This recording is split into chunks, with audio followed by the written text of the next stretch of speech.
बंद दुकान के थड़े पर दो बुजुर्ग बैठे खूब गप्पें लगा रहे थे और खुशी से पागल हो रहे थे, खूब कहके लग रहे थे।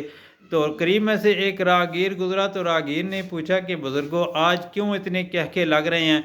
तो उनमें से एक बुजुर्ग ने अपनी हंसी रोकी और फरमाया, बेटा, हमने मुल्क के मसाइल का हल ढूंढ लिया है। तो जवान हैरान होकर पूछने लगा कि बुजुर्गों, क्या हल ढूंढा है? तो वो कहने लगे कि हमने सोचा है कि पूरी कौम को जेल में बंद किया जाए और हर बंदे के साथ एक गद्दा भी जेल में बंद किए जाए।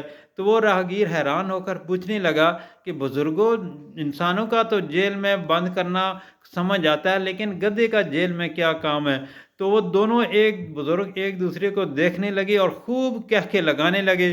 तो वो राहगीर हैरान हो गया कि क्या बात हो गई है। तो उनमें से फिर एक ने हंसी रोकी और एक दूसरे से कहने लगा, रहमिया, मैंने तुमसे कहा नहीं था, इस कौम को अपनी कोई फिक्र नहीं, सिर्फ गद्दे की फिक्र ही होगी।